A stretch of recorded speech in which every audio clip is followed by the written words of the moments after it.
நேயர்கள் அனைவருக்கும் வணக்கம். இது குட் ஈவினிங் கனடா. மீண்டும் மற்றொரு குட் ஈவினிங் கனடா நிகழ்ச்சி மூலம் உங்கள் அனைவரையும் சந்திப்பதில் மிக்க மகிழ்ச்சி அடைகின்றோம். இன்றைய நாள் ஏப்ரல் மாதம் 6ஆம் தேதி மற்றும் ஒரு புதன்கிழமை இரவு பொழுது. டொரண்டோவிலே நேரம் 9 மணி கடந்து 2 நிமிடமாக இருக்கிறது. வெளியிலே வெப்பநிலை 11 பாகை செல்சியஸாக உணரப்படுகிறது. இன்றைய நிகழ்ச்சிக்கு அனுசரணை வழங்குகின்றார் ஹோம் லைஃப் ஃபியூச்சர் ரியல்டியிங் வீடு விற்பனை முகவர் செல்வா வெற்றிவேல் அவர்கள். இன்றைய நிகழ்ச்சியில் என்னென்ன செய்திகள் தகவல்கள் பார்க்க போகின்றோம். முதலில் டாப் ஆஃப் தி அவர் பகுதியில் நாங்கள் பார்க்க இருப்பது ஜூன் மாதம் 2ஆம் தேதி ஒன்டாரியோவை பொறுத்தவரையில் மாகாண தேர்தல் இடம்பெறப் போகிறது. அனைவரும் அறிந்த விடயம். அந்த வகையில் கட்சிகள் தங்களுடைய தேர்தல் வாக்குறுதிகளை வழங்கி கொண்டே இருக்கின்றார்கள். அந்த வகையில் குறிப்பாக தற்பொழுது ஆளும் கன்சர்வேட்டிவ் ஃபோர்ட் அரசாங்கத்தின் வாக்குறுதிகள் வழங்கப்பட்டு கொண்டிருக்கின்றன. அந்த வகையில் இன்று ஒரு சந்திப்பு இடம்பெற்றிருந்தது. அதிலே குறிப்பாக ஒன்டாரியோ முதல்வர் டக் ஃபோர்ட் அவர்கள் தற்பொழுது உலகளாம் பேசப்பட்டு கொண்டிருக்கின்ற உக்ரைன் ரஷ்யா இந்த போரினால் பாதிக்கப்பட்ட அகதிகளுக்கு ஒன்டாரியோவிலே எப்படியான உதவிகள் வழங்கப்பட போகின்றன என்பது குறித்து விரிவாக பல விடயங்களை கோடிட்டு காட்டியிருந்தார். தன்னுடைய அரசாங்கம் மீண்டும் அமைகின்ற பொழுது அவ்வாறு இருக்கப் போகிறது என்பது குறித்தும், அதே நேரத்தில் அவர்களுக்கு வாரான உதவிகள் வழங்கப்படும் என்பது குறித்தும். அதைத் தொடர்ந்து மத்திய அரசை பொறுத்தவரையில் என்று பார்த்தீர்களானால் இமிகிரேஷன் மினிஸ்டர் ஷான் ஃப்ரேசர் அவர்களும் உக்ரைன் மற்றும் ஆப்கான் அகதிகளுக்கான உரிமைகள் என்ன, எவ்வாறு அவர்கள் அழைத்து வரப்பட இருக்கின்றார்கள், எவ்வளவு பேர் ஏற்கனவே வந்திருக்கின்றார்கள், இது குறித்து சில விவரங்களை அவர் பகிர்ந்து கொண்டிருந்தார். அதைத் தொடர்ந்து நாங்கள் கனேடிய வலம் பகுதியில் பார்க்க இருப்பது கனேடிய பிரதமர் ஜஸ்டின் ட்ரூடோ அவர்களும் அகதிகளுக்கான ஐக்கிய நாடுகள் உயர் ஆணையர் குறிப்பாக பிலிப்போ கிராண்டி அவர்கள் கனடாவுக்கு விஜயம் மேற்கொண்டிருக்கின்றார். ஆகவே தற்பொழுது ஒட்டோவாவிலே பார்லிமென்ட் ஹில்லிலே பல அரசியல் தலைவர்களை அவர் சந்தித்திருந்தார். ஆகவே இவருடைய வருகை காரணமாகவே இந்த அறிவித்தல்கள் மாகாண மற்றும் மத்திய அரசுகளில் இருந்து இன்று வெளிவந்திருக்கின்றன. இது தொடர்பாக பார்க்க போகின்றோம். அதை தொடர்ந்து நாளை ஏப்ரல் மாதம் 7ஆம் தேதி கனடாவை பொறுத்தவரையில் மத்திய வரவு செலவு திட்ட அறிக்கை நாளை வெளியிடப்பட இருக்கிறது. ஆகவே எப்படியாக அமையப்போகிறது, பல ஊகங்கள் வெளியிடப்பட்டிருக்கின்றன. இது குறித்து கனடிய பிரதமர் ஜஸ்டின் ட்ரூடோ அவர்களிடம் கேள்வி எழுப்பப்பட்டது. ஆகவே இது தொடர்பாக பார்க்க போகின்றோம்.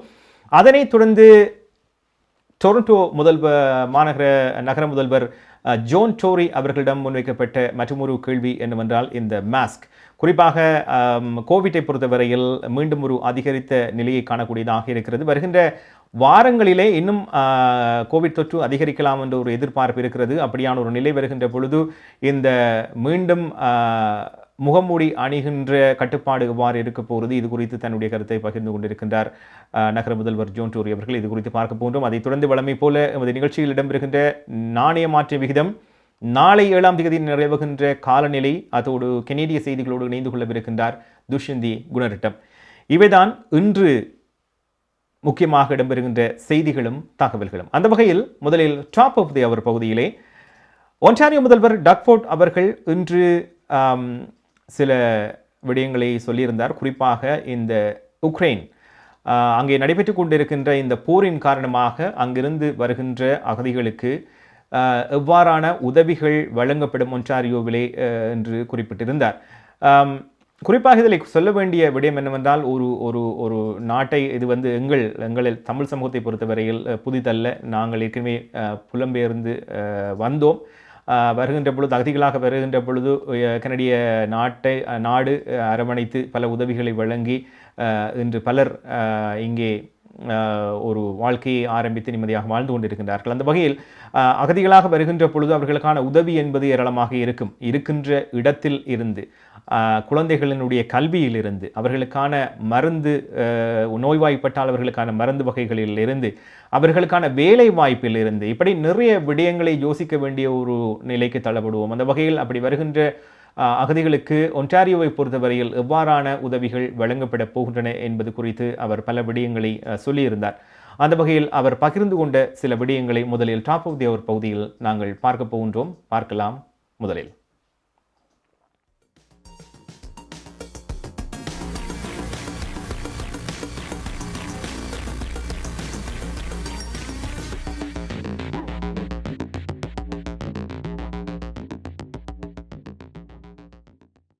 Over the past several weeks, the world has watched in horror as the innocent people of Ukraine have been under attack by the full force of the Russian army. And while we admire the spirit of Ukrainians and the incredible defense they're mounting, we also know that a humanitarian disaster is underway. That's why our government and our federal partners are moving with no delay to get Ukrainian families out of danger zones and into Ontario through an emergency travel authorization. The people of Ukraine will always be welcome here, especially at a time when our government is facing historic labor shortages. Ukrainian applicants to Ontario's immigration nominee program are now receiving priority processing. We're also launching a dedicated hotline and email address to connect Ukrainian newcomers with local employers to help find them a job. The number is 1-888-562-4769. I'll repeat that. It's 1-888-562-4769. And the email is ukrainianjobs@ontario.ca. So if you're an employer and you want to help some really great skilled people, please go online or make a phone call. We have the jobs, we have the skills, and we want them here in Ontario where they'll be safely and warmly welcomed. But we won't lose sight of the fact that these brave people will often be coming as families, some with young kids who have just been through something that nobody should ever have to experience, most certainly not a child. And so we will have all the critical supports that these families will need once they arrive here in Ontario. Our government is investing up to $300 million. I'm going to repeat that figure, $300 million to support the Ukrainian community as they arrive to our province. I want to thank all multiple ministries. They've been working on this for weeks, and I just want to thank each and every ministry for putting together a strong plan. This will include expanded OHIP and drug coverage, emergency housing, and income support for those who qualify. We're also ensuring that elementary and high school students coming from Ukraine can attend publicly funded schools here in Ontario for free. To minimize the disruption to their education and to recognize the hardship they have just endured, we plan to offer trauma-informed counseling and other supports to students and families coming from Ukraine through a new $450,000 provincial investment in Canadian Ukrainian community organizations. உங்கள் வாழ்க்கையின் வெற்றிக்கு home life future ரியாலிட்டியில் இணையுங்கள். Top 5 home life brokerage in Canada. Broker of record Selva வெற்றிவேலின் அனுபவ பட்டறிவுடன் கூடிய பயிற்சி. 600க்கும் மேற்பட்ட முகவர்கள் நமது சமூகத்தில் 1000க்கும் மேற்பட்ட முகவர்களை உருவாக்கிய பெருமை. 4000 சதுர அடி பரப்பில் ஒரே கூரையின் கீழ் private lending, mortgage, investment, law firm, in house training, networking events, seminars, இன்னும் பல. ரியல் எஸ்டேட் துறையில் உங்களை அடுத்த நிலைக்கு உயர்த்திட home Life Future Realty. Darshini Legal Services Professional Corporation, Traffic Tickets, Landlord, Tenant Board தொடர்பான விடயங்கள், Employment Law, Small Claims போன்ற அனைத்து விடயங்களுக்கும் Darshini Legal Services Professional Corporation சட்ட துணை நிறுவனம் 4163628500. சட்ட ஆலோசனை தேவையாளர்களுக்கு சரியான முறையில் குறைந்த கட்டணத்தில் சிறந்த முறையில் தொழில்முறை சட்ட உதவியை வழங்கும் சட்ட துணை நிறுவனம் Darshini Legal Services Professional Corporation, Scarborough, Warden and Shepherd சந்திப்பில் Darshini Legal Services.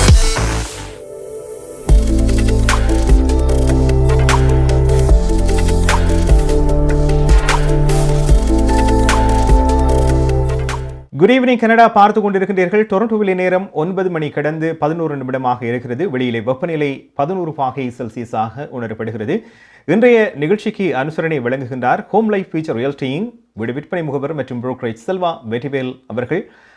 Top of the அவர் பகுதியில் ஒன்டாரியோ முதல்வர் டக்ஃபோர்ட் அவர்கள் பகிர்ந்து கொண்ட சில விவரங்களை பார்த்தோம். குறிப்பாக உக்ரைன் அகதிகள் இங்கே வருகின்ற பொழுது அவர்களுக்கு எவ்வாறான உதவிகள் வழங்கப்பட போகின்றன என்று அவர் கோடிட்டு குறிப்பிட்ட ஒரு விடயம்.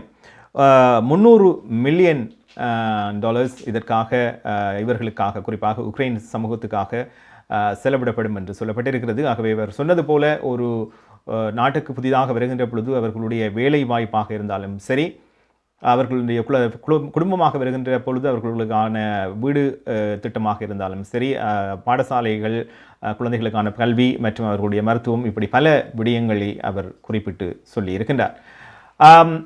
இது ஒன்டாரியோவை பொறுத்தவரையில் முதல்வர் குறிப்பிட்ட விடயம். இதே மாதிரி இன்று நான் ஆரம்பத்தில் குறிப்பிட்டது போல அகதிகளுக்கான ஐக்கிய நாடுகள் உயர் ஆணையர் கனடாவுக்கு விஜயம் மேற்கொண்டிருக்கின்றார். அந்த வகையில் இன்று மத்திய அரசாங்கத்தை பொறுத்தவரையில் இமிகிரேஷன் அமைச்சர் ஷான் ஃப்ரேசர் அவர்கள் இன்று சில விவரங்களை பகிர்ந்து கொண்டிருந்தார். ஏற்கனவே கடந்த மாதம் வாரங்களுக்கு முன்பு அந்த நிகழ்ச்சியில் பலமுறை நாங்கள் பகிர்ந்து கொண்டிருந்தோம். குறிப்பாக ஆப்கானை பொறுத்தவரையில் ஆப்கானிஸ்தான் அகதிகள் அங்கிருந்து வருகின்ற பொழுது எத்தனை பேர் வருகின்றார்கள், எத்தனை விமானம் மூலமாக வந்திருந்தார்கள், எங்கெங்கெல்லாம் வந்திருந்தார்கள், குறிப்பாக இதிலே குறிப்பிடப்பட வேண்டியது ஒன்டாரியோ, கல்கரி, இப்படி பல விடயங்களை சொல்லலாம். அந்த வகையில் இன்று அவர் மற்றொரு விடயத்தை சொல்லியிருந்தார். அவர் குறிப்பிட்ட விடயங்களில் 2. ஒன்று, ஆப்கான் அகதிகள் தொடர்ச்சியாக எவ்வளவு பேர் வந்திருக்கின்றார்கள், எங்கு வந்திருக்கின்றார்கள் என்பது. அதை தாண்டி உக்ரைனை பொறுத்தவரையில் இன்னும் எவ்வளவு பேரை அவர்கள் ஏற்றுக்கொள்ளப் போகின்றார்கள், அவர்களுக்கான வருகின்ற பொழுது அவர்களுக்கான நடவடிக்கைகள் துரித கதியில் எவ்வாறு மேற்கொள்ளப்படுகின்றன போன்ற விவரங்களையும் அவர் பகிர்ந்து கொண்டிருந்தார். ஆகவே அடுத்து நாங்கள் பார்க்க இருப்பது இமிகிரேஷன் மினிஸ்டர் ஷான் ஃப்ரேசர் அவர்கள் குறிப்பாக ஆப்கான் மற்றும் உக்ரைன் அகதிகளுக்காக எவ்வாறான கனடிய நடவடிக்கைகள் நடைபெறுகின்றன கூறியிருக்கின்றார். பார்க்கலாம். Working with partners, we're going to continue to do everything that we can to make sure Ukrainians are supported over the course of their stay in Canada. Since January 1st, more than 12,000 Ukrainians have arrived here in Canada. And over the past 2 weeks, since launching applications for the new expedited process, the Canada-Ukraine Authorization for Emergency Travel, we've now received more than 112,000 applications from individuals who are seeking to come to Canada. And in the last number of days, we have now approved more than 26,500. To support Canada's response, we acted early. This includes streamlining our processing and visa requirements while prioritizing the safety and security of Canadians at the same time. To reduce the pressure on biometrics collection, we're exempting biometrics for certain individuals from low-risk cohorts, including youth up to the age of 18, people over the age of 60, as well as those who have a travel history to Canada who've followed the rules in the previous visits. Again, these decisions regarding biometric exemptions have been taken with great care because we want to make sure that we maintain the confidence of Canadians that we have a process in place that both expedites the arrival of Ukrainians and doesn't compromise on the important security outcomes of the biometrics assessment. Even though most are arriving as temporary residents, we announced recently that we would also expand settlement support for all Ukrainians coming to Canada in recognition of the special circumstances that they're facing. This means Ukrainians will have access to key services to help them settle into their new communities. This will include things like language training, employment assistance, services for women, seniors, youth, and LGBTQ2+ persons. But it also includes, in many instances, the soft supports that allow a person to do well after they arrive in Canada. Sometimes it's little things like making sure that people understand how to sign their kids up for a soccer club or how to ride the bus. And sometimes it's big things like providing childcare while parents are undertaking language training supports. I also want to highlight that starting this month, the Canadian Red Cross, with support from the Government of Canada, is providing Ukrainians with arrival packages initially at Toronto, Vancouver, and Edmonton airports. These packages include key information on supports and services, as well as information in Ukrainian. I want to make clear that notwithstanding the enormous effort that we're putting behind Ukraine, we also remain extremely committed to helping those we've made a commitment to in Afghanistan. Last week, I had the privilege of greeting a chartered flight at Pearson International Airport with nearly 300 privately sponsored refugees. This marked an important milestone in Canada's resettlement initiative with respect to Afghanistan because it marked the arrival of 10,000 Afghan refugees since the beginning of the humanitarian crisis. குறைந்த வட்டி விகிதத்தில் உங்கள் வீட்டுக்கான மோட்கேஜை பெற்றுக்கொள்ள அழையுங்கள் Tharan Lingam mortgage specialist. Pre approved mortgage, refinancing இவற்றோடு முதல் முறையாக வீடு வாங்குகிறீர்களா? மேலும் சிறப்பு சலுகைகள். பேங்க் ஆஃப் மோன்ட்ரியல் மோட்கேஜ் முகவர் தரன் லிங்கம் 647-628-0800. இன்றே அழைத்து உங்கள் வீட்டுக்கான மோட்கேஜை குறைந்த வட்டி விகிதத்தில் பெற்றுக் கொள்ளுங்கள். மார்க்கம் நகரில் உங்கள் அனைத்து தங்க நகை தேவைகளுக்கும் IP gold and silver house. நவீன டிசைன் தங்க ஆபரணங்களை குறைந்த விலையில் பெற்றுக் கொள்ளவும், உங்கள் பழைய நகைகளை கொடுத்து புதுப்பித்துக் கொள்ளவும் IP gold and silver house. உங்கள் நகைகள் எந்த தரத்தில் உள்ளது என்று இன்றே பரிசோதித்து அறிந்து கொள்ளுங்கள். தங்கம், வெள்ளி, டைமண்ட் என அனைத்தையும் பெற்றிட தரமான நிறுவனம் IP gold and silver house. Markham and Steeles சந்திப்பு கருகில் இன்றே அழையுங்கள். நகை வாங்க நல்ல நேரம். IP gold and silver house.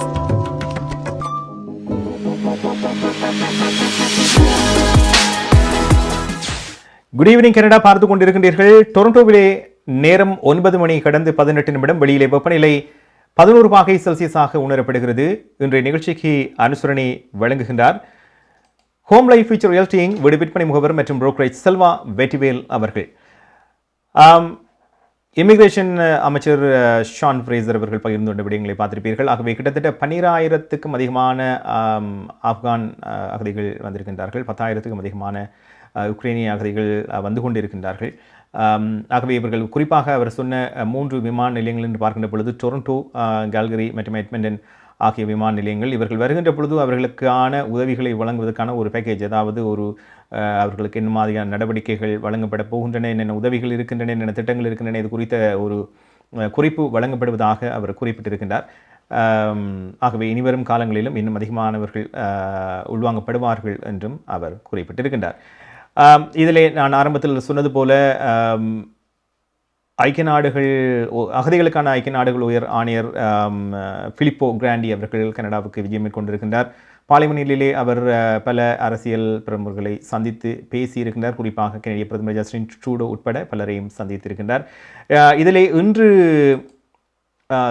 வெளிவந்த விடயங்களில் அவர்கள் சொல்லிய அல்லது பேசிய விடயங்கள் என்று பார்க்கின்ற பொழுது இந்த ரஷ்யா உக்ரைன் போர் மற்றும் ரஷ்யாவுக்கு மேலும் என்னென்ன மாதிரியான அழுத்தங்களை வழங்கலாம் என்று, அந்த வகையில் கனடாவில் உள்ள ரஷ்ய ராஜதந்திரிகளை வெளியேற்றுவதற்கான அழுத்தத்தை கனடிய அரசாங்கம் தொடர்ந்தும் எதிர்கொள்வதாக கூறப்பட்டிருக்கிறது.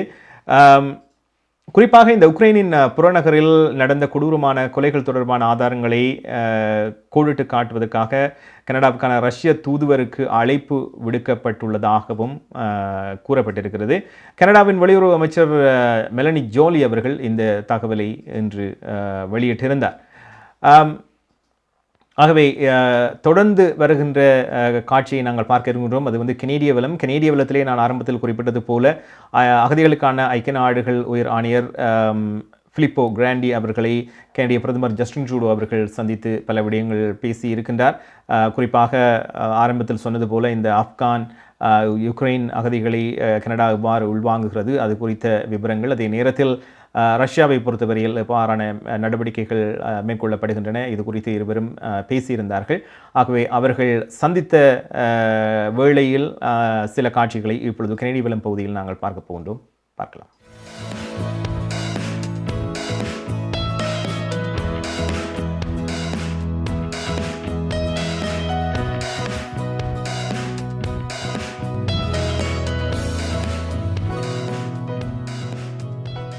To Canada. This is your fourth or fifth trip since you first started in 2016, and I have to tell you we are so pleased to be able to work with you on such important global matters as refugees and resettlement.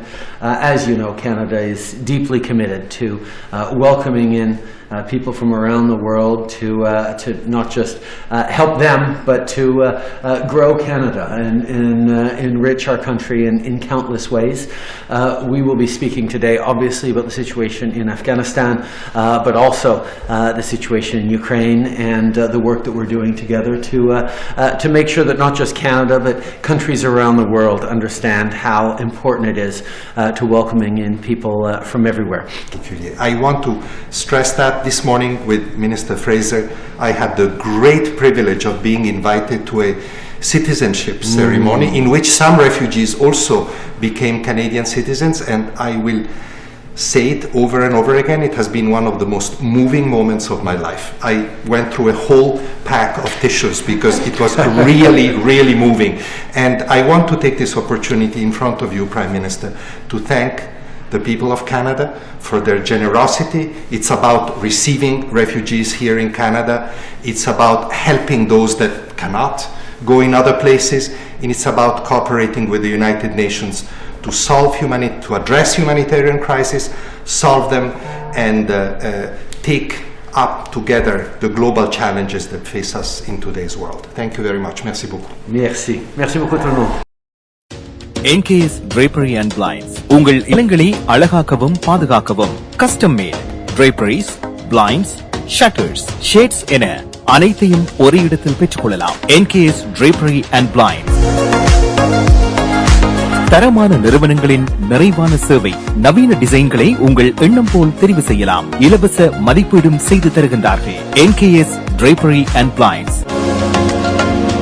அலையுங்கள் கேதா 416-321-6420 அல்லது இணையதளம் www.nksdrapery.com. Maya's furniture வழங்கும் இந்த வருடத்தின் அதிரடி மலிவு விற்பனை. உங்கள் வீட்டுக்கான அனைத்து தளபாடங்களும் மிக மிக மலிவு விலையில். ஒரே இடத்தில் அனைத்து தளபாடங்களும் மலிவு விலையில். புத்தம் புதிய டிசைன்களில் bedroom set, dining room set, living room furniture. இவை தவிர மலேசியா, இத்தாலி, சைனா, இந்தோனேஷியா போன்ற நாடுகளில் இருந்து தெரிவிக்கப்பட்ட நவீன டிசைன், உறுதியான கனதியான தளபாடங்கள் உங்கள் இல்லங்களுக்கு இலவச விநியோகம் செய்கின்றார்கள். ஸ்கார்பரோவில் கனடியன் ஃபின்ச் சந்திப்பில் மாயாஸ் பர்னிச்சர் வழங்கும் அதிரடி மலிவு விற்பனை. 416-669-1214 www.mayasfurniture.ca.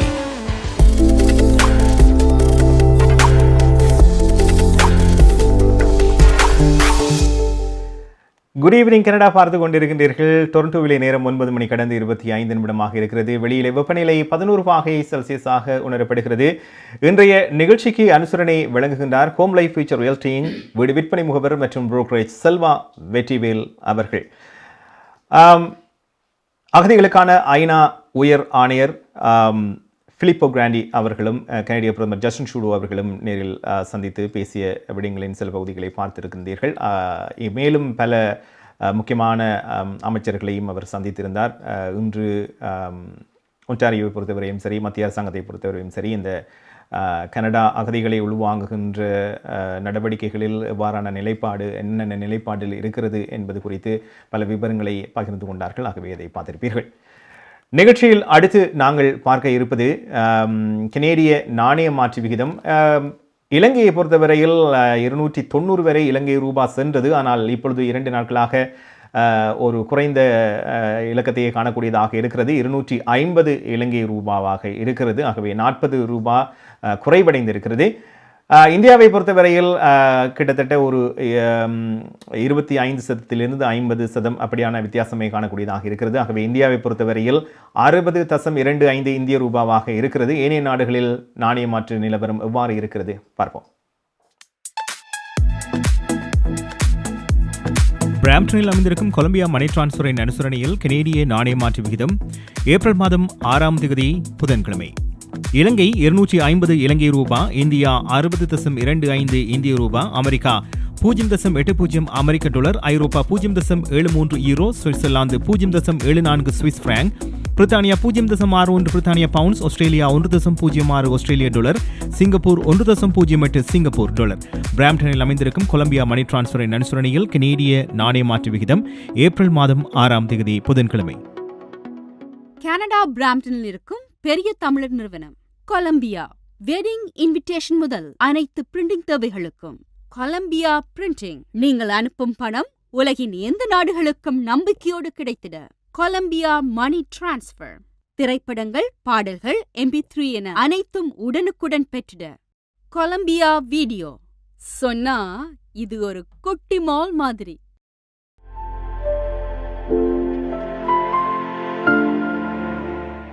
குட் ஈவினிங் கனடா பார்த்து கொண்டிருக்கின்றீர்கள். டொரண்டோவில் நேரம் 9 மணி 26 நிமிடம்.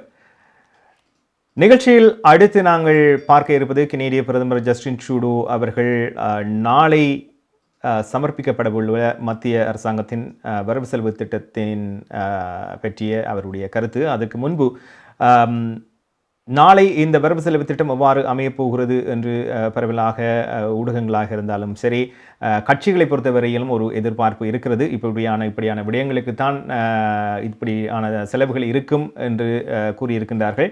இருந்தாலும் நாங்கள் பொறுத்திருந்தான் பார்க்க வேண்டும் எவ்வாறு இருக்கப் போகிறது என்று.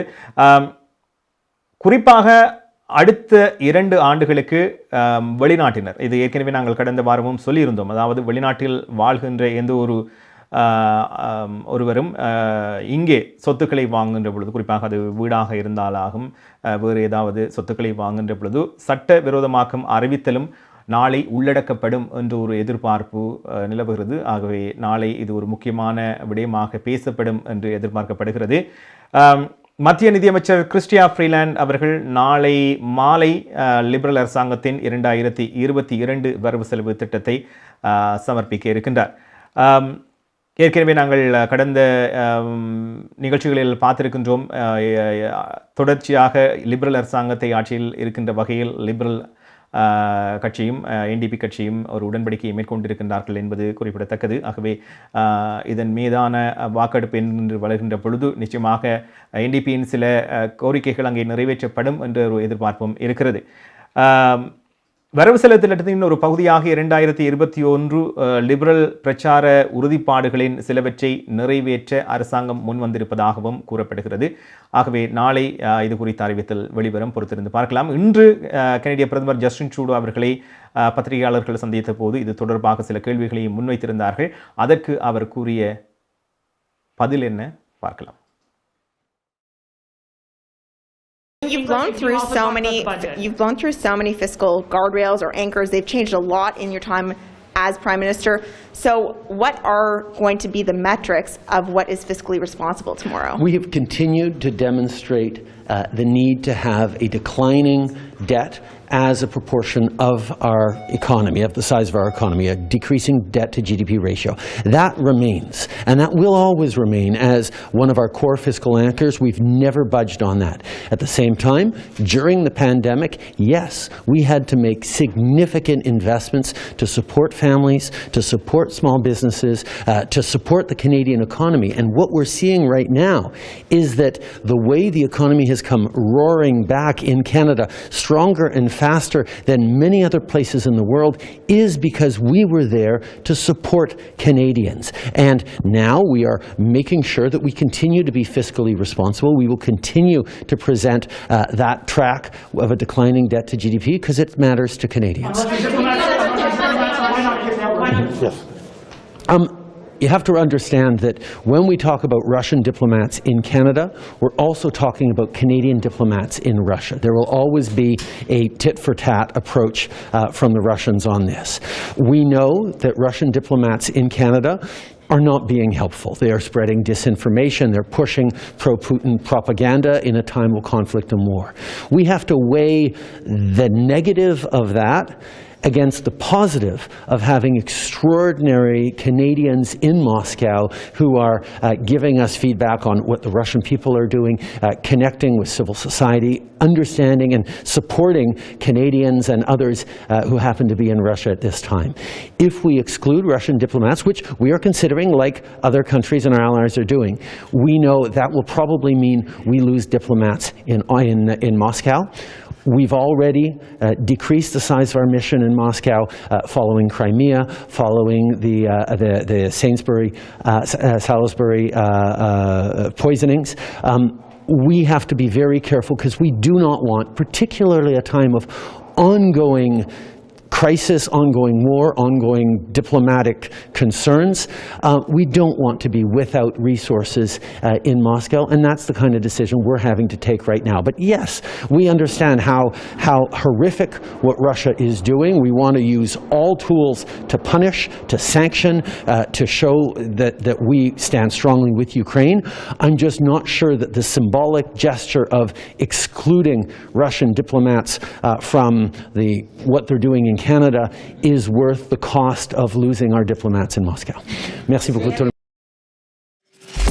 MP accounting and finance services. உங்கள் வரி தேவை, வியாபார கணக்கு எதுவாயினும் திறமை, அனுபவம், தேர்ச்சி பெற்ற கணக்காளர் RA Hariharan. MP accounting and finance services. Corporate tax, personal tax planning, accounting, financial statements, business plans அனைத்துக்கும் இந்த துறையில் அனுபவம் வாய்ந்தவர் RA Hariharan. Chartered professional accountant. ஸ்காப்ரோவிலே பிரிமிலியன் ப்ரோக்ரஸ் சந்திப்பில் MP accounting and finance services 416-213-1616 அல்லது www.aricpa.ca என்ற இணையத்தில் விவரங்களை பெற்றுக் கொள்ளலாம்.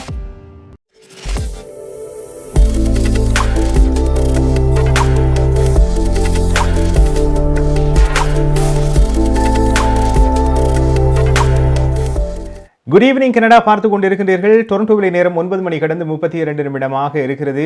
இன்றைய நிகழ்ச்சிக்கு அனுசரணை வழங்குகின்றார் ஹோம் லைஃப் ஃபியூச்சர் ரியல்டிங் வீடு விற்பனை முகவர் மற்றும் புரோக்கரேஜ் செல்வா வெட்டிவேல் அவர்கள். நாளை சமர்ப்பிக்கப்பட உள்ள வரவு செலவு திட்டம்தான் இப்பொழுது பலருடைய எதிர்பார்ப்பாக இருக்கிறது. அடுத்த 5 ஆண்டுகளில் சுமார் $10 பில்லியன் புதிய நிதி வீட்டு வசதி திட்டத்துக்கு ஒதுக்கப்படும் என்றும் எதிர்பார்க்கப்படுகிறது. ஆகவே நாளை பொறுத்திருந்து பார்க்கலாம். நாளைய நிகழ்ச்சியில் இது தொடர்பான செய்திகள், தகவல்கள் குட் ஈவினிங் கனடாவில் நீங்கள் பார்த்து அறிந்து கொள்ளலாம். வருகின்ற சனிக்கிழமை காலை 11 மணிக்கு கேளுங்கள் தரப்படும் நிகழ்ச்சி இந்த வாரமும் வார இறுதி நாள் சனிக்கிழமை காலை 11 மணிக்கு இடம்பெறவிருக்கிறது. ஆகவே நீங்கள் இந்த வாரம் எதிர்பார்க்கின்ற விடயம் மிக முக்கியமானது. இந்த மாத 30ஆம் தேதியோடு நிறைவுக்கு வருகிறது. நீங்கள் கடந்த வருடத்துக்கான வருமான வரி பத்திரங்களை பூர்த்தி செய்து அனுப்புகின்ற திகதி. அந்த வகையில் வருமான வரி தொடர்பாக அந்த பத்திரங்களை பூர்த்தி செய்கின்ற பொழுது உங்களுக்கும் பலவிதமான கேள்விகள், சந்தேகங்கள் இருக்கும். அந்த கேள்விகளுக்கு பதில் வழங்குறதுக்காக வருகின்றார் MP accounting and finance servicing RA Hariharan அவர்கள் நேரடியாக இணைந்து கொள்ளவிருக்கின்றார். ஆகவே உங்களுடைய கேள்விகளை எங்களுடைய வாட்ஸ்அப் இலக்கத்துக்கு நீங்கள் வாய்ஸ் நோட்டாக அல்லது டைப் செய்தோ அனுப்பி வையுங்கள். 4162920033 என்ற வாட்ஸ்அப் இலக்கத்துக்கு நீங்கள் அனுப்பி வைக்கலாம். வருகின்ற சனிக்கிழமை காலை 11 மணியிலிருந்து 12 மணி வரை வருமான வரி தொடர்பான விவரங்களோடு இணைந்து கொள்ளவிருக்கின்றார் MP accounting and finance servicing RA Hariharan அவர்கள். நிகழ்ச்சியில் அடுத்து நாங்கள் பார்க்க இருப்பது நாளை நிலவுகின்ற காலநிலையை பொறுத்தவரையில் ஒரு வெப்பம் சில நாட்களில் பகல் பொழுது சூரிய ஒளி நிறைந்த நாட்களாகவும், சில நாட்களில் மழையோடு கூடிய பொழுதுகளாகவும், இரவு பொழுதில் கொஞ்சம் குளிராகவும் இருப்பதை காணக்கூடியதாக இருக்கிறது. அந்த வகையில் நாளை 7ஆம் தேதி காலநிலை எவ்வாறு இருக்கப் போகிறது பார்க்கலாம். ஹோம் லைஃப் ஃபியூச்சர் ரியல்டிங் வீடு விற்பனை முகவர் மற்றும் புரோக்கரேஜ் செல்வா வெட்டிவேல் அவர்களின் அனுசரணையில் ஏப்ரல் மாதம் 7ஆம் தேதி வியாழக்கிழமை நிலவும் காலநிலை. டொரண்டோவில் அதிகூடிய வெப்பநிலை 13 பாகை செல்சியஸ், அதி குறைந்த வெப்பநிலை 1 பாகை செல்சியஸ். நாளைய நாள் சூரிய ஒளி மற்றும் முகில் கூட்டம் இணைந்த நாளாக இருக்கும். மழைக்கான சாத்தியக்கூறுகள் தென்படுகின்றன. ஒட்டோவாவில் அதிகூடிய வெப்பநிலை 10 பாகை செல்சியஸ், அதி குறைந்த வெப்பநிலை 2 பாகை செல்சியஸ். நாளைய நாள் மழைக்குரிய நாளாக தென்படுகிறது. மான்ட்ரியாலில் அதிகூடிய வெப்பநிலை 7 பாகை செல்சியஸ், அதி குறைந்த வெப்பநிலை 3 பாகை செல்சியஸ். நாளைய நாள் மழைக்குரிய நாளாக தென்படுகிறது. கால்கரியில் அதிகூடிய வெப்பநிலை 15 பாகை செல்சியஸ், அதி குறைந்த வெப்பநிலை 5 பாகை செல்சியஸ். நாளைய நாள் சூரிய ஒளி நிறைந்த நாளாக இருக்கும். வான்கூவரில் அதிகூடிய வெப்பநிலை 16 பாகை செல்சியஸ், அதி குறைந்த வெப்பநிலை 9 பாகை செல்சியஸ். நாளைய நாள் சூரிய ஒளி மற்றும் முகில் கூட்டம் இணைந்த நாளாக இருக்கும். ஹோம் லைஃப் ஃபியூச்சர் ரியல்டிங் வீடு விற்பனை முகவர் மற்றும் புரோக்கரேஜ் செல்வா வெட்டிவேல் அவர்களின் அனுசரணையில் ஏப்ரல் மாதம் 7ஆம் தேதி வியாழக்கிழமை நிலவும் காலநிலை. உங்கள் வாழ்க்கையின் வெற்றிக்கு ஹோம் லைஃப் ஃபியூச்சர் ரியல்டியில் இணையுங்கள். Top 5 home life brokerage in Canada. Broker of record Selva வெற்றிவேலின் அனுபவ பட்டறிவுடன் கூடிய பயிற்சி. 600க்கும் மேற்பட்ட முகவர்கள். நமது சமூகத்தில் 1000க்கும் மேற்பட்ட முகவர்களை உருவாக்கிய பெருமை. 4000 சதுர அடி பரப்பில் ஒரே கூரையின் கீழ் private lending, mortgage, investment, law firm, in house training, networking events, seminars, இன்னும் பல. ரியல் எஸ்டேட் துறையில் உங்களை அடுத்த நிலைக்கு உயர்த்திட ஹோம் ஃபியூச்சர் ரியல்டி. கோவிட்-19 பரிசோதனை மையம். கோவிட்-19 பரிசோதனை மையத்திற்கு யார் செல்ல வேண்டும்? உங்களுக்கு கோவிட்-19 இருப்பது தெரிந்தாலோ அல்லது சந்தேகப்பட்டாலோ மருத்துவ மதிப்பீட்டை பதிவு செய்ய வேண்டும். 105 கிப்சன் சென்டரில் ஒவ்வொரு புதன்கிழமைகளில் காலை 10 மணி முதல் மாலை 2:30 மணி வரையும், cafes one stop multi service சென்டரில் ஒவ்வொரு வியாழக்கிழமைகளில் காலை 9:30 மணி முதல் மாலை 2:30 மணி வரையும் மருத்துவ ஆலோசனையும் கிடைக்கப்பெறும்.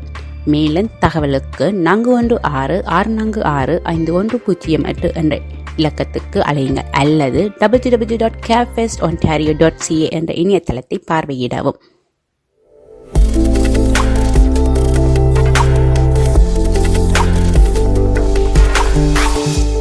குட் ஈவினிங் கனடா பார்த்து கொண்டிருக்கின்றீர்கள். காலநிலையை பார்த்தீர்கள். ஆகவே பகல் பொழுதில் ஓரளவுக்கு பரவாயில்லை, இருந்தாலும் இரவு பொழுது குளிர் இருந்து கொண்டே இருக்கிறது. அடுத்ததாக கோவிட் குறித்து பார்க்கலாம். ஒன்டாரியோவை பொறுத்தவரையில் நாளாந்தம் 1 முதல் 1.2 லட்சம் வரையிலான கோவிட் தொற்றுக்கள் கண்டறியப்படலாம் என்ற ஒரு மாடலிங் தரவு ஒன்று குறிப்பிடுகின்றது. இதிலே குறிப்பிட்ட விடயம் என்னவென்று பார்த்தீர்களானால், இந்த கோவிட் கட்டுப்பாடுகள் தளர்த்தப்பட்டதன் காரணமாக இந்த அதிகரிப்பு ஏற்படலாம் என்று சொல்லப்பட்டிருக்கிறது. குறிப்பாக மாகாணத்தின் குடியிருப்பாளர்களில் சுமார் 5% பேர் தொற்றால் பாதிக்கப்பட்டுள்ளதாக இப்பொழுது கூறப்படுகிறது. அண்மை காலங்களில் நீங்கள் பார்த்தீர்களானால் இந்த 2-3 நாட்களில் எண்ணிக்கை மீண்டும் ஒரு அதிகரித்த நிலையில் இருப்பதை நாங்கள் காணக்கூடியதாக இருக்கிறது. வைத்தியசாலைகளை பொறுத்தவரையிலும் சரி, அதிதீவிர சிகிச்சை பிரிவில் அனுமதிக்கப்படுபவர்களின் எண்ணிக்கையும் சரி அதிகரித்திருக்கிறது. இன்று காலை வரை ஒன்டாரியோ மருத்துவமனைகளில் 1074 பேர் தொற்றின் காரணமாக அனுமதிக்கப்பட்டிருப்பதாக குறிப்பிடப்பட்டிருக்கிறது. இதிலே பலருக்கு இன்னும் இந்த முகமூடி, அதாவது மாஸ்க் அணிவ தேவையில்லை என்ற கட்டுப்பாடை நீக்கியது பலருக்கு ஒரு கேள்விக்குறியாக இருக்கிறது. அவசரப்பட்டு விட்டார்களோ அல்லது இன்னும் கொஞ்சம் காலம் பொறுத்திருக்கலாம் என்று. காரணம், நேற்று கியூபெக்கை பொறுத்தவரையில் பார்த்தீர்களானால் ஏப்ரல் மாதம் 30ஆம் தேதி வரை தொடர்ந்து பொது இடங்களில் மாஸ்க் அணிந்திருக்க வேண்டும் என்று அவர்கள் சொல்லியிருந்தார்கள். காரணம், அங்கே அதிகரித்த நிலை வந்ததன் காரணமாக. ஆகவே இன்று குறிப்பிட்ட இந்த மாடலிங் தரவுகள் வருகின்ற வாரங்களில் இன்னும் இதனுடைய எண்ணிக்கை அதிகரிக்கும் என்று கூறப்படுகிறது. குறிப்பாக இந்த தடுப்பூசியை பொறுத்தவரையில் இன்று 60 வயதுக்கு மேற்பட்ட ஒன்டாரியோ வாசிகள் நாளை முதல் 4வது கோவிட் தடுப்பூசியை பெற்றுக்கொள்ளலாம் என்று சொல்லப்பட்டிருக்கிறது. அதாவது பூஸ்டர் தடுப்பூசியை பெற்றுக்கொள்ளலாம் என்று சொல்லப்பட்டிருக்கிறது. இதில் குறிப்பாக 18 வயதுக்கு மேற்பட்ட ஃபர்ஸ்ட் நேஷன், அதாவது பழங்குடியினர் அல்லாத குடும்ப உறுப்பினர்களும் 4வது தடுப்பூசியை நாளை முதல் பெற தகுதி பெறுவார்கள் என்று மாகாணம் கூறியிருக்கிறது. முதலாவது பூஸ்டர் தடுப்பூசிக்கு பின்னர் பரிந்துரைக்கப்பட்ட 5 மாத இடைவெளியில் 4வது தடுப்பூசி நீங்கள் பெற்றுக்கொள்ளலாம் என்றும் கூறப்பட்டிருக்கிறது. இன்று வேறு சில நகரசபை சம்பந்தமான செய்திகளை டொரண்டோ நகர முதல்வர் ஜோன் டோரி அவர்கள் பகிர்ந்து கொண்டார். அந்த சந்தர்ப்பத்தில் பத்திரிகையாளர்கள் பல கேள்விகளை முன்வைத்திருந்தார்கள். குறிப்பாக இந்த மாஸ்க் அணிந்து கொள்வது மீண்டும் ஒரு கட்டுப்பாடு வருமா, அனைவருமே மாஸ்க் அணிய வேண்டும் என்று, இதற்கு என்ன பதில், அல்லது அது குறித்த நிலைப்பாடு என்ன, மீண்டும் அதிகரித்தால் என்ன செய்வது, இப்படி பல கேள்விகள் அவரிடம் கேட்கப்பட்டது. அதற்கு சில விவரங்களை அவர் பகிர்ந்து கொண்டிருந்தார். எவ்வாறு தான் அதை கடைபிடிக்கிறேன் என்றும், எவ்வாறு வருகின்ற நாட்களில் இருக்க போகின்றன என்றும், யாருடைய ஆலோசனையை தான் பெற்றுக்கொண்டிருக்கின்றேன் என்பது குறித்தும் அவர் குறிப்பிட்டிருந்தார். ஆகவே அவர் சொன்ன விடயங்களை இப்பொழுது பார்க்கலாம். Hi, Mayor. I saw you on television this morning when asked about the rising COVID-19 case counts and the rising concern that you haven't heard from Dr. Davila, and you said you presume from Dr. Moore any talk about bringing back mandatory restrictions like masks. I'm just wondering, given that it seems like there's a real disconnect between a lot of experts looking at wastewater and hospitalizations and saying the 6th wave could be real trouble, and then the message we seem to be getting from you and other government leaders, at least in Toronto, saying, you know, stay the course, just we'll get vaccinated and we'll be fine. Can you sort of square that circle? Well, first of all, I don't want my comment as saying that I haven't heard from Dr. Trudeau to imply that I don't speak with her. I speak with her every day, and we discuss these questions every single day. But I think Toronto has managed through this pandemic quite well. It's been a team effort, but I've been the leader of the team and I'm accountable for it by listening to the professional advice that we receive. And Dr. Davila did maybe communicate a slightly different message that was a heightened concern about what we're seeing in terms of cases of COVID-19 by suggesting that people should perhaps focus a bit more on wearing a mask in more different kinds of settings. And I wholly endorse that advice, and I've been trying to follow it myself, and I hope other people do as well. But by saying I haven't heard from her, when I inquire about this, when we talk each day about the developments, the hospitalizations, the different things that are going on, I haven't yet heard her say to me we should be advocating for a mask mandate. But that doesn't mean that she hasn't offered advice, which I support, and I commend to people to wear a mask as often as they can, which will help to offset what we're seeing right now. This was, and I don't rest on this, but this was something that was predicted to me and to all the other people who are involved in all of the decisions that would happen in the wake of reducing some of the restrictions, that there would be a spike. And that's why we're watching it every single day, because you have to make sure that this kind of a spike doesn't turn into something that is going to be more threatening to us. உங்கள் குடும்பத்துக்கான பாதுகாப்பு காப்புறுதி. உங்கள் வருமானத்துக்கேற்ப குறைந்த விலையில் அனைத்து காப்புறுதிகளையும் பெற்றுக் கொள்ளலாம். ஆயுள் காப்புறுதி, மருத்துவ பரிசோதனையற்ற காப்புறுதி, கொடிய நோய்களுக்கான காப்புறுதி, இவற்றோடு குழந்தைகளுக்கான கல்வி சேமிப்பு, டிராவல் இன்சூரன்ஸ், குரூப் இன்சூரன்ஸ் என அனைத்தையும் பெற்றுட லைஃப் 100 இன்சூரன்ஸ் அண்ட் இன்வெஸ்ட்மெண்ட் இத்துறையில் பல வருட கால அனுபவம் கொண்ட தமிழர் நிறுவனம். அழையுங்கள் ஸ்ரீதரன் துரைராஜா 416-321-2500. மேலதிக விவரங்களுக்கு life100.ca.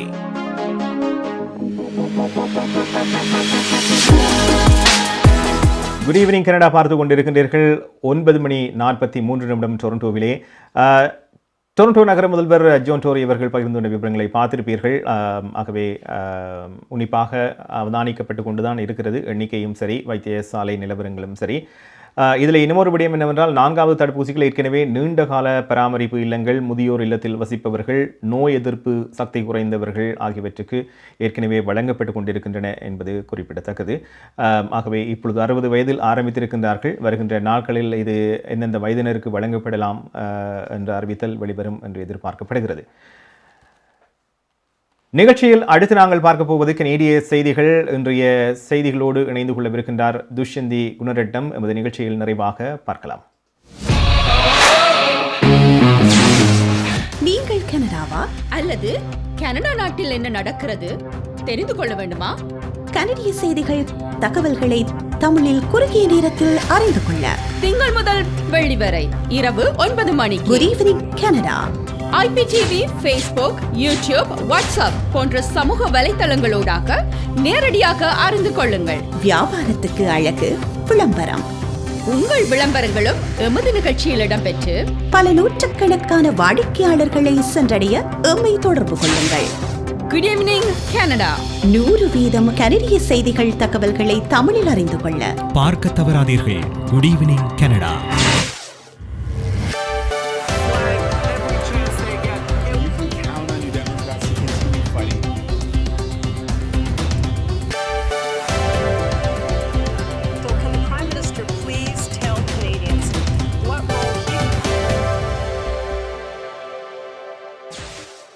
வணக்கம். இன்று ஏப்ரல் மாதம் 6ஆம் தேதி புதன்கிழமை.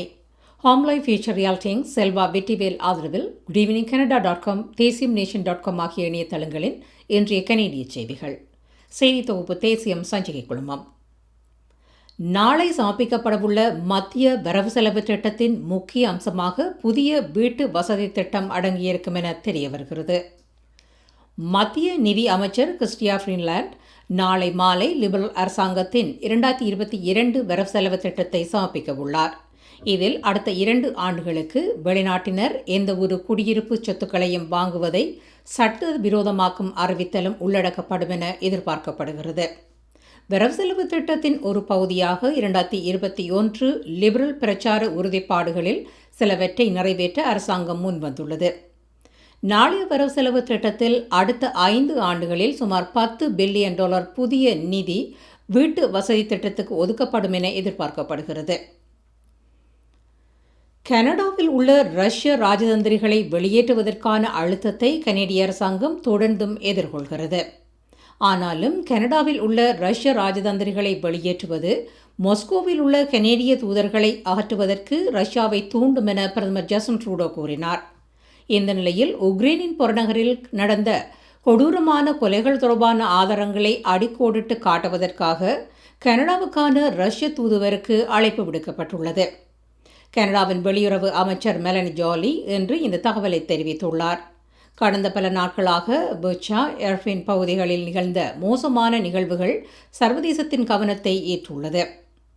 இந்த சம்பவங்களை உறுதிப்படுத்த ஒட்டவாவில் உள்ள ரஷ்ய தூதரை வரவழைக்குமாறு தனது துணை அமைச்சருக்கு அறிவுறுத்தியுள்ளதாக நேட்டோ தலைமையகத்தில் செய்தியாளர்களிடம் அமைச்சர் ஜாலி கூறினார். நேட்டோ பாதுகாப்பு செலவின இலக்கை அடைய கோரும் பிரேரணை ஒன்று இன்று நாடாளுமன்றத்தில் நிறைவேற்றப்பட்டது. நாளை கனடாவின் மத்திய வரவு செலவு திட்டம் சமர்ப்பிக்கப்படவுள்ள நிலையில் இன்று இந்த பிரேரணை நிறைவேற்றப்பட்டது. இந்த பிரேரணை 303க்கு 27 என்ற வாக்கு வித்தியாசத்தில் நிறைவேற்றப்பட்டது. கன்சர்வேட்டிவ், லிபரல், பிளக்வா நாடாளுமன்ற உறுப்பினர்கள் இந்த பிரேரணைக்கு ஆதரவாக வாக்களித்தனர். NDP கட்சியின் நாடாளுமன்ற உறுப்பினர்களும் 2 பசுமை கட்சி நாடாளுமன்ற உறுப்பினர்களும் இந்த பிரேரணையை எதிர்த்து வாக்களித்தனர். நேட்டோ செலவின இலக்கில் இருந்து கனடா வெகு தொலைவில் உள்ளதாக சமீபத்திய மதிப்பீடு சுட்டிக்காட்டியிருந்தது இங்கு குறிப்பிடத்தக்கது. ஆன்டாரியோவில் நாளாந்தம் 1 முதல் 1.2 லட்சம் வரை புதிய கோவிட் தொற்றுகள் கண்டறியப்படலாம் என கூறப்படுகிறது. தற்போது மாகாணத்தின் குடியிருப்பாளர்களில் சுமார் 5% பேர் தொற்றால் பாதிக்கப்பட்டுள்ளனர் எனவும் கூறப்படுகிறது. ஆன்டாரியோவில் தொற்றின் காரணமாக மருத்துவமனையில் அனுமதிக்கப்பட்டவர்களின் எண்ணிக்கை கடந்த வாரத்தை விட இந்த வாரம் 40% அதிகரித்துள்ளது. கடந்த வாரம் மாகாணத்தில் தினசரி தொற்றுகளின் எண்ணிக்கை 35 முதல் 40,000 வரை இருந்திருக்கலாம் எனவும் கூறப்படுகிறது. இன்று காலை வரை ஒன்டாரியோ மருத்துவமனைகளில் 1074 பேர் தொற்றின் காரணமாக அனுமதிக்கப்பட்டுள்ளனர். பல பொது சுகாதார கட்டுப்பாடுகள் நீக்கப்பட்ட நிலையில் தொற்றின் எண்ணிக்கையில் ஏற்பட்டுள்ள உயர்வு எதிர்பாராதது அல்ல என முதல்வர் டக்ஃபோர்ட் வலியுறுத்தியுள்ளார். 60 வயதுக்கு மேற்பட்ட ஒன்டாரியோ வாசிகள் நாளை முதல் 4வது கோவிட் தடுப்பூசியை பெற தகுதி பெற்றுள்ளனர். 18 வயதுக்கு மேற்பட்ட ஃபர்ஸ்ட் நேஷன்ஸ், இனுயிட், மேட்டிஸ் மக்களும் அவர்களது பழங்குடியினர் அல்லாத குடும்ப உறுப்பினர்களும் 4வது தடுப்பூசியை நாளை முதல் பெற தகுதி பெறுவார்கள் எனவும் மாகாணம் கூறுகிறது. முதலாவது பூஸ்டர் தடுப்பூசிக்கு பின்னர் பரிந்துரைக்கப்பட்ட 5 மாத இடைவெளியில் 4வது தடுப்பூசி வழங்கப்படுகிறது. நாளை காலை 8 மணி முதல் 4வது தடுப்பூசியை பெறுவதற்கான முற்பதிவுகளை மேற்கொள்ள முடியும் என அறிவிக்கப்பட்டுள்ளது. 4வது தடுப்பூசிகள் ஏற்கனவே நீண்டகால பராமரிப்பு இல்லங்கள், முதியோர் இல்லத்தில் வசிப்பவர்கள், நோய் எதிர்ப்பு சக்தி குறைந்தவர்களுக்கு கிடைக்கின்றன. இந்த நிலையில் 2வது பூஸ்டர் தடுப்பூசிகள் எளியவர்களுக்கு அவசியமா என்பதை இன்னும் ஆய்வு செய்து வருவதாக நோய் தடுப்புக்கான தேசிய ஆலோசனைக் குழு கூறுகிறது. ஹோம் லைஃப் ஃபியூச்சர் ரியாலிட்டியின் செல்வா வெற்றிவேல் ஆதரவிலான இன்றைய கனேடிய செய்திகள் நிறைவு பெறுகின்றன. எமது செய்தி தொகுப்பு வார நாட்களில் இரவு எமது யூடியூப் சேனலில் பதிவேற்றப்படும். மீண்டும் நாளை சந்திக்கலாம். நன்றி, வணக்கம்.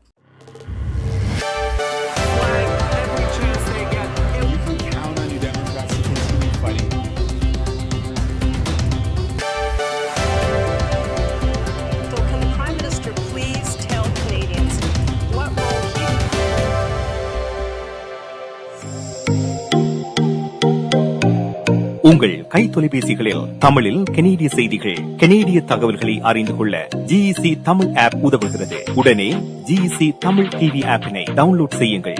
ஆண்ட்ராய்டு, iOS ஆகிய தளங்களில் இப்பொழுதே நீங்கள் டவுன்லோட் செய்து கொள்ளலாம். கனடா நாட்டின் செய்திகள், தகவல்கள் தினமும் அறிந்து கொள்வதோடு உங்கள் விளம்பரங்களும் பல நூற்றுக்கணக்கான பார்வையாளர்களை சென்றடைய GEC தமிழ் டிவி.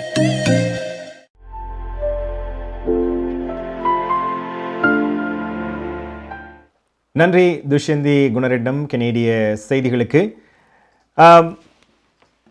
சற்று முன்னர் கிடைக்கப்பெற்ற செய்தி ஒன்று, குறிப்பாக இந்த செய்தி ஏகனடா விடுத்திருக்கிறது. ஏகனடா வழமையாக கோடை காலத்தில் வான்கூவரில் இருந்து இந்தியாவின் நியூ டெல்லிக்கு தங்களுடைய விமான சேவை வழங்குவது வழமை. இந்த கோடை காலம் இந்த விமான சேவை இடம்பெற மாட்டாது என்று சற்று முன்னர் அறிவித்திருக்கிறது. குறிப்பாக ரஷ்யா உக்ரைன் போர் நடைபெற்று கொண்டிருப்பதன் காரணமாக அவர்களுடைய வான்பரப்பை உபயோகப்படுத்த முடியாத காரணமாக இந்த சேவை இடம்பெற மாட்டாது என்று கனடா அறிவித்திருக்கிறது. ஆகவே இந்த கோடை காலம் குறிப்பாக வான்கூவரிலிருந்து இந்தியா நியூ டெல்லி நீங்கள் நேரடியாக செல்லுகின்ற விமான சேவை இடம்பெறாது என்று கனடா அறிவித்திருக்கிறது. இதோடு நிறைவுக்கு வருகிறது இன்றைய குட் ஈவினிங் கனடா. இன்றைய செய்திகள், தகவல்கள் நிச்சயமாக உங்களுக்கு பயனுள்ளதாக இருந்திருக்கும் என்று நம்புகின்றோம். எமது நிகழ்ச்சிகள் குறித்த கருத்துக்களை எமது நிகழ்ச்சிகளுக்கு கீழே சமூக வலைத்தளங்களில் நீங்கள் பார்க்கின்ற பொழுது நிச்சயமாக பதிவு செய்யுங்கள். விளம்பரதாரர்கள் உங்களுடைய விளம்பரங்கள் இடம்பெற விரும்பினால் எங்களை தொடர்பு கொள்ளுங்கள். அதோடு தொடர்ச்சியாக எங்களுடைய ஃபேஸ்புக் பக்கம் மற்றும் யூடியூப் ஆகியவற்றை நீங்கள் சப்ஸ்கிரைப் செய்யலாம், லைக் செய்யலாம். மீண்டும் நாளை மற்றொரு குட் ஈவினிங் கனடா நிகழ்ச்சியில் சந்திக்கும் வரை நன்றி, வணக்கம், குட் நைட்.